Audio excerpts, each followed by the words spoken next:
how often do you encounter the religious dimension? Dalam Islam memang dah diperuntukkan. There are circumstances where the punishment for certain crimes like murder is a death penalty. And there's nuances to that. Like there are options where if, say, a family has had a family member of theirs murdered, the family has the option to, instead of the death penalty for the murderer, they can opt for blood money. Yes. So there's nuances there. Tapi for the most part, if I'm approaching this conversation with a religious lens and I'm thinking, okay, Tuhan dah cakap, Tuhan dah bagi contoh-contoh di mana hukuman mati boleh dipakai. Jadi kita siapa nak cakap hukuman mati tak boleh dipakai? Have you come across? We actually had past MPs who supported us because my colleagues who worked on this, we had Wilayah Mufti talk about diyat in the context of death penalty. As far as I know, diyat is blood money. Yep. And that if we were to fully adhere to that belief, we are supposed to be okay with abolishing the mandatory death penalty because that robs us of the chance to even pursue diyat. Got it. Oh, that's an interesting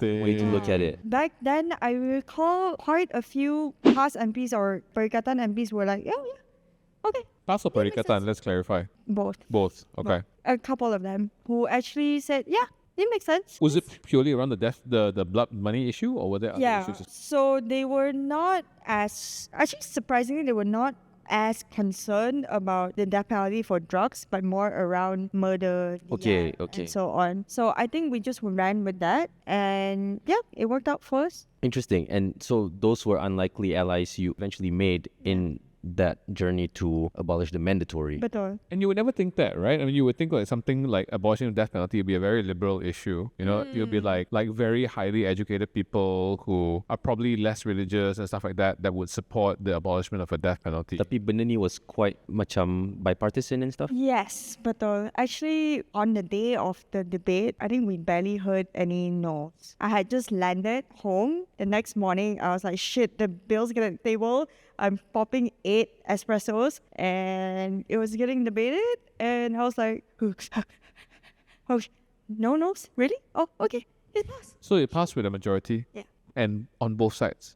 Yeah. Wow. It's surprising given the comments. Because, I mean, at the end of the day, MP's supposed to, you know, like represent what the rakyat wants. The will right? of the people. And it doesn't seem like the rakyat wants the abolishment of the death penalty, which is surprising. I expected a couple of no's. Yeah. I mean, obviously, it took a lot of groundwork for us to get to that point, but shit, it happened.